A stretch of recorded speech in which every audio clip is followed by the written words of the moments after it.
For many of us, if we're here, we're over 25 years old, we vividly remember September 11th, 2001. It was a day where, as a nation, we learned a very important lesson about a different kind of war, a war that we didn't realize that we were even in. You see, on September 10th, we didn't know that there were terrorists that were out plotting against us. We didn't realize they had a strategy. Actually, in that time, we looked at the Cold War and we thought we had won that. It was over. And Russia, who had been our great threat, our enemy, well, many believed that, now they've become a friend. And we were drawing down our intelligence services and the army, and the government was talking about a peace dividend because we didn't even realize that we faced an enemy. And because of that, we didn't prepare for their attack. And as a result, we were incredibly vulnerable. And we learned a very hard lesson about the nature of warfare. You see, if you don't realize that you have an enemy, if you're not aware of them, if you're not aware of the strategy, then you won't defend yourself against that attack, and you will be incredibly not only vulnerable but to that attack, but also to defeat. See, if you think about it, at that time, the United States was by far the strongest country militarily, economically, in every way. And the enemies understood if they attacked us straight on, they stood very little chance, no chance of being victorious. But they also had a strategy. And in the midst of that, they said, okay, in that strategy, what is the vulnerability? And part of that was our confidence, our arrogance. But then they also came and they, in that strategy, took even our own technology, our own airlines, and our own taking advantage of our lack of security. And just with a few people that they could train to be able to fly at a rudimentary level our planes, and a few box cutters, they were able to hijack planes and do damage, destroying the Twin Towers, doing great damage to the Pentagon, doing great damage to life and property. Now, you might be thinking, what in the world does that have to do with Ephesians 6? Well, here's the idea, is that when we look at Ephesians 6, I think that Paul is teaching us that as followers of Christ, we face a similar type of battle and enemy. Whether we know it or not, we are in a spiritual war. We're in a battle. Now, we may be aware that Satan, the Bible talks about Satan, it warns us about, the spiritual warfare, but too often we go through life as if, those are kind of theological concepts, and we really don't take it that seriously. And as a result, we don't prepare for the attack. We go through life, in a sense, paying little attention to those warnings. And this is a passage where God is trying to get our attention. He's kind of saying, okay, now wake up, be aware of this. There is a real enemy. This is an enemy that studies us, who knows our vulnerabilities and weaknesses, and if we're not careful, he's going to attack. I see that enemy will gladly allow us to live in the ongoing sense of security and taking things lightly. But all the while, he's preparing to hijack our lives. He's preparing to hijack our marriages, our finances, our families. He's preparing to hijack our integrity. And for us, it may be an attack that seems totally unexpected, totally out of the blue, but the warnings were there all along.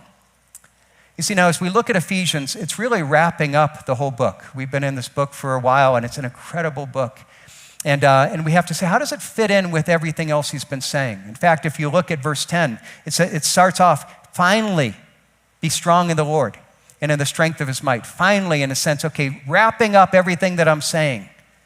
And you're saying, well, how does this fit in? Well, if you've been with us, you've seen that especially first chapters 4, 5, and 6 in Ephesians are incredibly practical. It's been giving us advice about marriages and parenting and finances and morality and relationships and all these things and work. And what we've got to realize, it's possible that I can know those things and yet still struggle to apply those things. I don't know about you, but there are times that I sit there and I say, okay, well, I know God's calling me to do that. And I try to do it and I still struggle. Or it seems like that when I try to move out in faithfulness, there's a headwind against me. There's incredible opposition. I'm trying to live out God's calling in my life, but it's frustrating, it's hard. And what the Bible is telling us is there's a reason. We have an enemy. There's an enemy that opposes God, that opposes God's people, that is standing against us. And as a result, in all the things that we're trying to do, it's going to be more difficult. It's going to be complicated. In fact, if we want to really live out successfully live out the Christian life, we've got to recognize the reality of this spiritual battle that we're engaged in.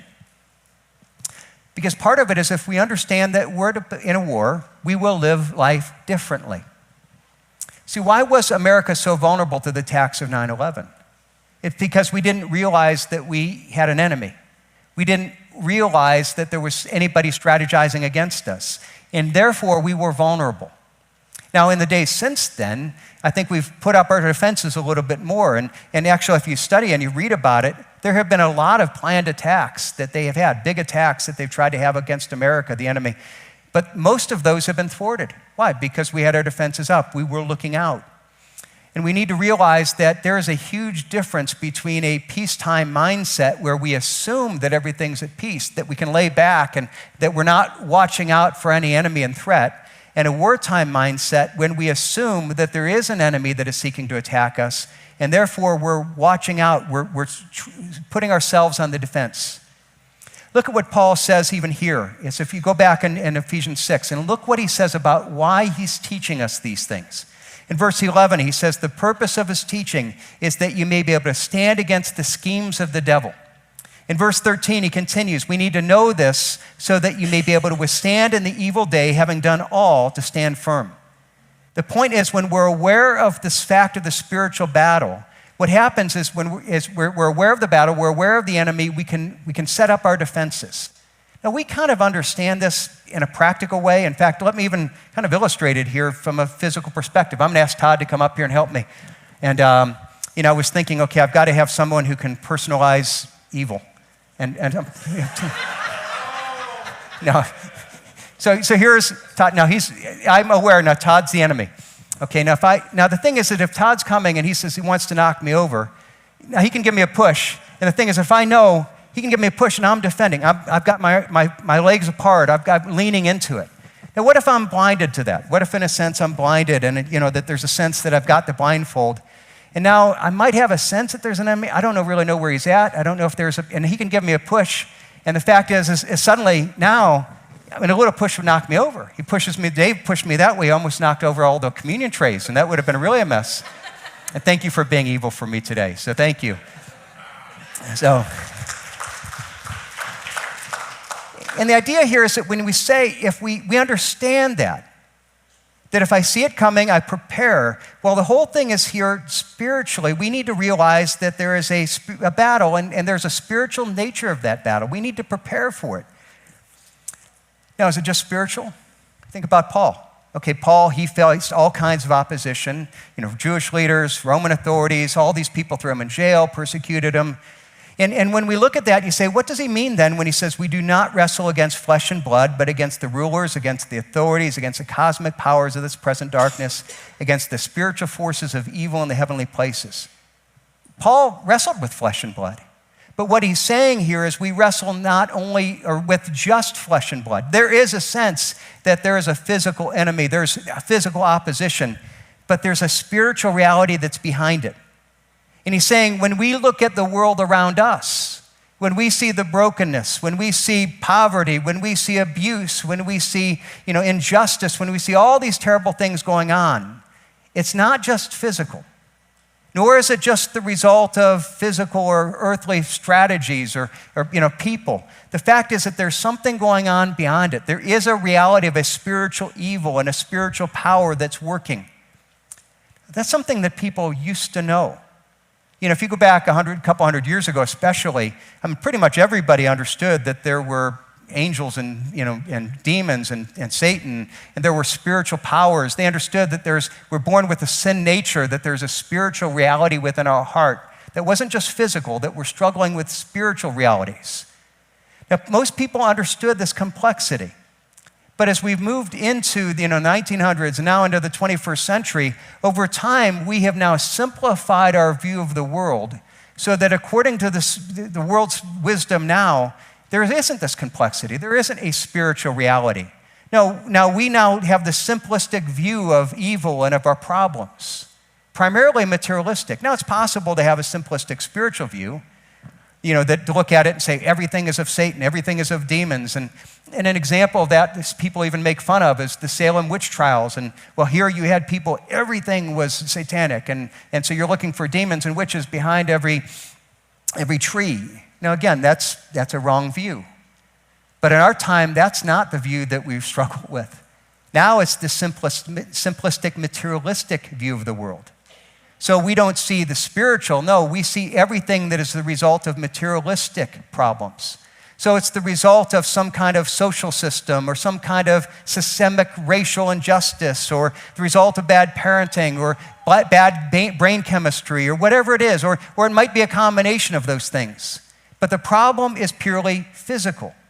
And because those roots are ultimately physical, therefore it's also controllable. So what we need to do is that we need to try to figure out, okay, what doctor do you go to? What chemicals do we need to give you? What political system do we need to do that's going to fix everything? And somehow we're able to fix it. If we could just fix the right family systems or social systems or educational systems or the right medication, we're going to fix it. In the modern world, in a sense, you could say that evil is always the result of something natural. In fact, we may not call it evil. We don't like to use that word because it has spiritual connotations. Well, we have bad things, and those bad things are always natural. Now, what we need to realize is that this is not a new problem. Now, maybe it's gotten worse in our time, but this is exactly what Paul is addressing as we look here at Ephesians 6, when he says, we do not wrestle against flesh and blood. It's not only flesh and blood. Even people in his day were looking only for materialistic answers. No, it's also against these rulers and against the authorities, against cosmic powers over this darkness, against the spiritual forces of evil in the heavenly places. And as followers of Christ, we need to be reminded of this. You see, we need to resist the temptation of seeing the world as by simply the materialistic view of our culture. Because even as believers, we can still fall prey to this perspective. So let's say we have an addiction, and we sit there and we say, how do we deal with addiction? Well, just try harder. Just say no. Just try to beat it. We're dealing with our struggles with pornography or sexual addiction, and, well, just try to stop. Just try to do it. Or I can't forgive that person, and, well, just try to make yourself do it. Just try harder. And we need to realize that it never seems to work because it's not just physical. It might work for a little while, but then ultimately we fall back because we're trying to fix multi-level problems with physical solutions, and we're ignoring the spiritual reality. So, there's a spiritual reality. And you know what most often what that is most often, if you dig into it, what we're going to see is that there's often this issue that there's some kind of wound within us, that there's some kind of wound, there's some kind of hurt, there's something that we ignore that we don't realize. And we need to come and say, God, I cannot win this battle on my own. I need you to come to do it. We shouldn't go simplistic, from a spiritual standpoint. There are some people that will say, well, it's all spiritual. You got a demon, you got to cast the demon out, and then you're going to be good. Well, no. There's a holistic perspective to temptation, to evil, to the problems that we face that acknowledges that God has made us as body, soul creatures, and that we live in a world where we're both dealing with physical and spiritual realities. And therefore, our deepest problems and the solutions to those problems are going to involve both the physical and the spiritual. Again, when it comes to our deepest wounds, usually that spiritual element involves these past trauma, some kind of past pain, some kind of past abuse, that usually then results in some kind of anger. Some kind of anger that we've not dealt with it. It might be an anger towards that other person. It might be an anger towards even ourselves or to God. That's what Paul warns us about if we go back to Ephesians chapter 4, verses 26 and 27. He says, be angry and do not sin. It's wrong to get angry, but when we don't resolve it, do not let the sun go down in your anger and give no opportunity to the devil. When we don't do that, we give an opportunity. That idea of opportunity could also be translated a stronghold, that we give a foothold or a stronghold to Satan. That's what the New Living Translation translates it. Don't sin by letting anger control you. Don't let the sun go down while you're still angry, for the anger gives a foothold to the devil. It, in a sense, gives him a foothold in our heart, something that is undealt with, that he kind of, sticks his hooks in us and he doesn't let go, and it gives him all kinds of places to attack. And for many of us, we need to realize that that's a reality. There may be a foothold. There may be a stronghold. There's something that we haven't dealt with, something that was sins in our past, undealt with issues that Satan has got this, this setting, set up in a sense in our heart, and he's attacking. And until we deal with that spiritual element, we're never going to know ultimate victory. If all we're doing is just dealing with the physical, when we're not dealing with the spiritual element, we're only going to know temporary victory. So let's even take a little example. Let's take a couple of things that, that many people struggle with, and possibly some even here. What about addiction? Now, from a world standpoint, the world is simplistic, and it looks at the simplistic, and it's just physical, it's just chemical, that you're born this way, you have a disease. Now, I believe that there is a physical element to addiction, that some people are born with a tendency that makes them more naturally prone to become addicted to certain substances or even to different behaviors. There is a physical element to it. But it's not just that.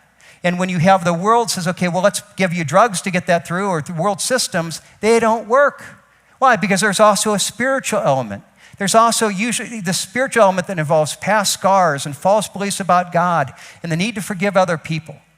It's usually this element where you say, I've got these wounds, and instead of looking to God to heal me, I'm going to look to this addiction to somehow, medicate those wounds. And the fact is, until we deal with that spiritual element, we're never going to know victory. And that's what I see even a contrast between secular addiction programs, which have a very low road of success, versus like Haven of Rest, where I've known many people that have come through that ministry and whose lives have been transformed because it's dealing with that spiritual power to break addictions. Or let's take sexual dysfunction. And when I say that, I mean any kind of sexual belief or practice that goes outside of the teaching of God's word. Now, it's become normal in our culture to say it's all biological. And so people will say, I was born this way. Or even some Christians, God made me this way, and because God made me this way, therefore it must be right. Purely biological perspective. Now, I will say, holistic approach, there is often a physical perspective. There are some people that are born with certain, a propensity towards certain desires. There are some people that may be born with a certain propensity to believe certain things about themselves and understanding of their gender, of who they are. But when you look at it, it's not just physical. There's also a spiritual element. Usually, again, dealing with past trauma, false beliefs about God. It's a spiritual element of rejecting this idea that there is absolute truth that should guide us. There's a spiritual element that says, okay, I'm willing to surrender to God as the ultimate authority in my life. And the fact of the matter is, until we deal with the spiritual element, we will continue to struggle with this, and we will not only know defeat, but we will know brokenness as a result. So we've got to realize that there's this battle. And in this battle, and when we talk about the spiritual element, it's not just that there is a vague sense of spiritual evil that's out there, a spiritual force. No, it's a spiritual battle against a real spiritual enemy. In a sense, a person. And when we look at that, it's what am I talking about? Yeah, I'm talking about there's a person here, the devil that it talks about, Satan. And now some people might be thinking, it's like, boy, this comes in strange, and we're talking about spiritual warfare and Satan, and we just don't talk about those things in our culture anymore. You mean people believe that? I mean, in our culture, if you hear people talk about Satan, it's almost mocked, it's almost made fun of. How can anybody believe in something so medieval and so strange? But what's really interesting about that? There's a dichotomy in our culture. On the one hand, we totally ignore it. We deny the sense of any spiritual evil, spiritual powers. We totally make fun of it. But on the other hand, when you look at our culture has become enamored with gore and horror and terror and the graphic depictions of evil, and especially in movies. There's always been stories of darkness, but it's taken it to another new level, and especially through Halloween. How many things do you see about witchcraft and about evil and spiritual powers and spiritual battles? And meanwhile, while we ignore it on one hand and make fun of people that believe it, on the other hand, our culture is enamored by this stuff. Because deep down, I think we know that it's true. And so, how do we understand it? How do we react to a culture that knows there's some truth, but then, kind of makes fun of it? I'm reminded of even the story of a couple boys after church. They'd been a message on Satan and spiritual warfare, and one of the boys was talking to the other and says, what do you think about all that Satan stuff that the pastor was talking about this morning? The other boy was quiet, and then after a moment responded, well, you know how Santa Claus turned out? It's probably just your dad, you know. And you sit there and say, no, it's not just your dad. It's not just, this is spiritual reality. These are things that are true. And it's not, you know, it's not your dad. There's a spiritual, Satan is an angel that fell and that in a sense rejected God and has turned his power in opposing God and his people. There are real demons, angels that fell with Satan and have joined him in his work. But even in that, we need to remember that we've got to resist the temptation of simplicity, of on the one hand denying that it's real, and on the other hand becoming too focused on it, becoming too enamored by it. In fact, that's something that C.S. Lewis talked about in his book, Screwtape Letters, which is all about kind of like Satan and temptation. And in the beginning of that, he was kind of writing this introduction. And he says this: there are two equal and opposite errors into which our race can fall about the devils. One is to disbelieve in their existence. You know, one is in a sense to disbelieve the materialistic simplicity. The other is to believe and to feel an excessive and unhealthy interest in them. It's to take that other side of simplistic on the spiritual side. They say they themselves, speaking of the devils, are equally pleased by both errors and hail a materialist or magician with the same delight, or say a materialist or spiritualist. And either way, if we have the simplistic view, you see, Satan's happy. There is a real enemy. We've got to understand this enemy, and we've got to understand that he's an enemy with a strategy. Look at again in verses 10 and 11, and notice what Paul is teaching us about the nature of the enemy we face. Finally, be strong in the Lord and in the strength of his might. Put on the whole armor of God that you may be able to stand against the schemes of the devil. Now, here's what he wants you to realize. We have a powerful enemy who's powerful, so powerful that we will not be able to stand if we try to do so on our own. But not only that, but we're called to stand against the schemes of the devil, meaning that we have an enemy who's intelligent and who uses that intelligence to personalize schemes against us. Now, this is actually something that's taught throughout the whole Bible. So if you go all the way back to Genesis 3, where we have the fall, where we first are introduced to Satan as a real character, look at how he's first described. Genesis 3:1. The serpent, speaking of Satan, was the shrewdest of all the wild animals the Lord God had made. So here you have Satan. In all creation, this is the shrewdest. This is the one who now uses that intelligence and that shrewdness to come and deceive and to lead humanity into sin. Another passage that teaches this idea is in James 1. In James 1, 13 through 15, James talks about temptation and how Satan tempts us. And look what he describes about the temptation. But each person is tempted when he is lured and enticed by his own desire. Then desire, when it is conceived, gives birth to sin, and sin, when it fully grown, brings forth death. Now, here's what I want you to see, is that he's saying that we need to view the issue holistically, just like we see in Ephesians. On the one hand, we've got to realize that there's a physical element that comes from us. We're lured by our own desires. We have desires that are within us that are part of our temptation. Literally, it has a word there that means over-desire, that we have things that God has given us which are good desires that Satan now tries to twist so that we desire it outside of God's provision, and then it becomes sinful. But there's also a spiritual element, because it says that we're lured and enticed. And when it talks about being lured and enticed, that means that there is someone outside of us that is seeking to entice us, to lure us. It actually is using the imagery of fishing. You know, I don't know how many of you are fishermen. I have tried to fish. I've taken my kids to fish. I will say I've never really fished. I just drowned some worms because I don't really catch anything. And the problem is I don't understand fishing that well. I don't really understand the fish. I don't understand right bait. And so we go out there and we just get sunburnt and talk and don't really catch anything. And now the fact is, you have some people. I think Nick Roberson, did a wonderful job at the wild game dinner, and he had all this fish that he caught. There's a master. Here's a guy that understands fish. He understands lures. He understands, okay, if I'm trying to catch this kind of fish, this is what I use to try to trick him into thinking that they have a desire to eat. Well, this desire is really to get caught in a hook and to be destroyed. And he understands that. And what we need to realize is that there is a fisherman that's out there that has lures that is designed to be able to catch each one of us.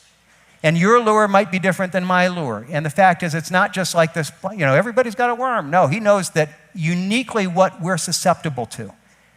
And the idea is that we have this intelligent force who's twisting our desires, putting them in front of us, seeking to hook us into sin, realizing that sin, when it's fully grown, is going to bring forth death. See, but when we look at this, we have also got to realize that in this, just like a fisherman, the fisherman never throws out the bait and says, okay, here's the hook. Come fish, take the hook. This I want to eat you. Now, what does he do? He makes it look good. And in the same way, when we look at what is this thing, this is Satan's strategy, Satan doesn't ever come to us and say, hey, go murder people. Never doesn't come to us in red tights and with horns and a pitchfork. No, what does the Bible say? It says that he disguises himself as an angel of light. That he comes and he says, here's something good. It's never open. Here's something that will make you happier. Here's something, it's really not that bad. God will understand if you do that. See, what you need to realize, evil is never simple. It's always disguised. In a sense, you could say evil never presents itself as evil. No, it's always something that is a deceit. And because it deceives us, it sneaks up on us. And then if you go back to what it says in Ephesians, for we wrestle not against flesh and blood. I find that interesting, that wrestle, that's hand-to-hand combat. So usually when we get actually involved in this, it's like Satan has snuck up on us, and next thing you know, we're wrestling, and we didn't even know where it came from. And he says, why do we do this? Because we have these wrong beliefs about God, and these wrong beliefs about lead to wrong beliefs about marriage, about God's morality, about God's call upon our life. And it's because of these things that we struggle with whatever issue that we may look at. That's the root behind our sexual temptation, our struggles in our workplace, our struggles in our relationship, our struggles in the family. Now, here's what we need to realize. There might be some people that every once in a while come to church and, hey, I've got this problem. I've got this, can you help fix my marriage? Can you help fix my kids? Can you help fix? I want you to realize that no matter what problem you have, ultimately there is answers. But the answers are never in a how-to. They're never in, here's what you do, here's 3 steps to do this. We need to realize that all of us deal with a struggle that is not just flesh and blood, but there's a spiritual element behind it. Your struggle in every aspect of life, there's a spiritual element. There's a spiritual power at work, strategizing against us. And so God has called us to be aware of that.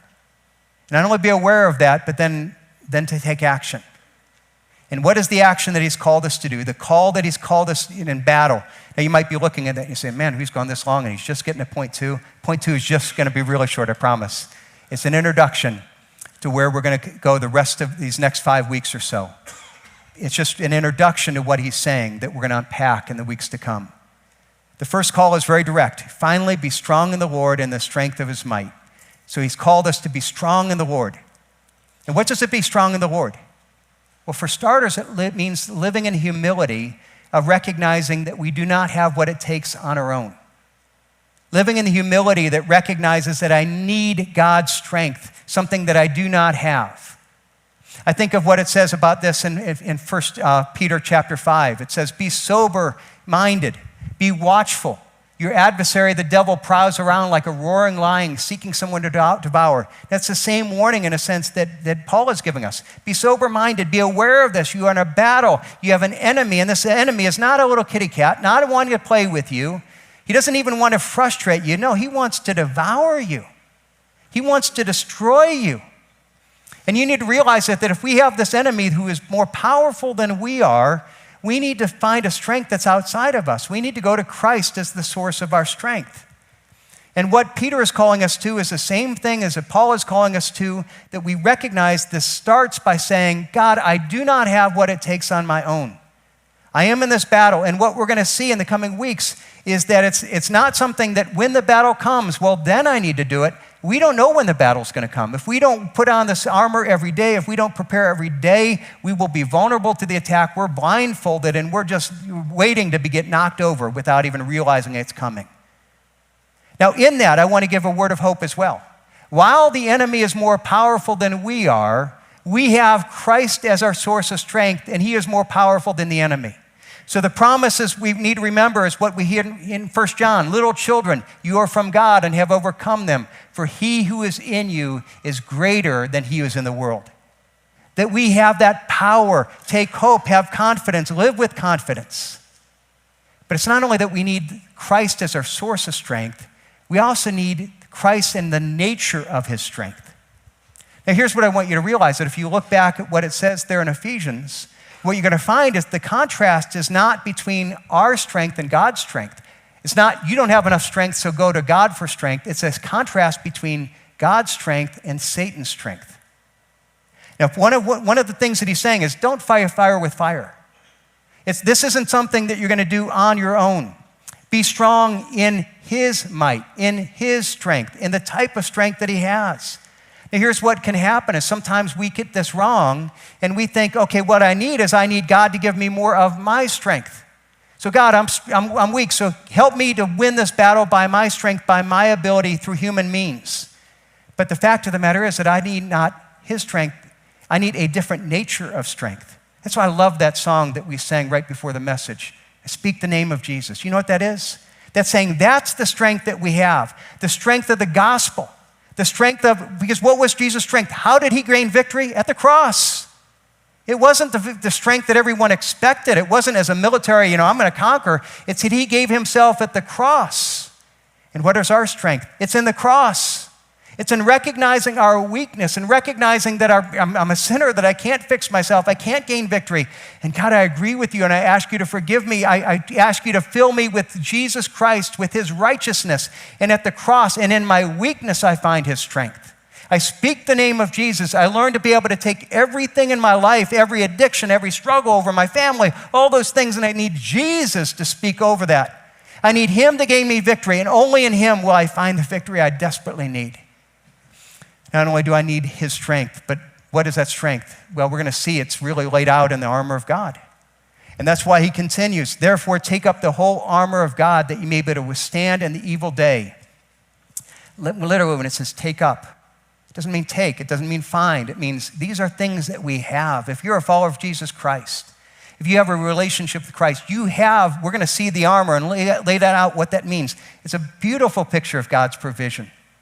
What it means to speak the name of Jesus. These are things that we have. We just need to recognize them and to take them up on a daily basis. Not when the trouble comes, because the trouble is going to come when you didn't see it coming. And if you didn't put it on before the trouble comes, you're going to be knocked over. You're going to be destroyed. But on a daily basis, we need to take up the righteousness, take up the salvation, take up all the things we're going to see lay out. See, part of this reward, I love, again, 1 Corinthians 10:12. If you think you are standing strong, be careful not to fall. If you think you don't need it, if you think you've got it, if you think you can go out without the armor, watch out because you're about to get knocked over. But if we are wearing that humility and we put on the armor, then God gives us the ability to stand strong. I love how it ends in verse 13 here. Therefore, take up the whole armor of God that you may be able to withstand in the evil day, and having done all, to stand firm. My friends, you know what this is calling us to as followers of Christ? Yes, we face an enemy. Yes, we face a culture that's hard. Yes, we face a lot of things that are discouraging. But he's saying, now you are a follower of Christ. I have given you the ability to stand. Now stand. Now stand firm.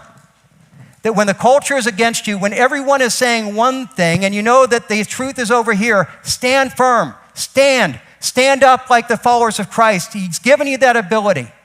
When you don't know how you're going to make it through in your marriage and you're like, man, I just want to give up. Stand. Don't give up. Stand. Have the strength. Have the encouragement. I don't have the courage, you might say. Yes, you don't have the courage, but God has given it to you. Take up what he has given you and stand. When you continue to lose in temptation and say, I continue to lose, take up what he has given you and stand. You don't need to fall. No, God has given you what you have the ability to stand. My friends, in the midst of these times that we say, man, I've lost and I'm defeated, I'm discouraged. This is a holiday season with our loved ones that aren't here. I don't have what it takes. You don't by yourself, but God has given you those things, so stand.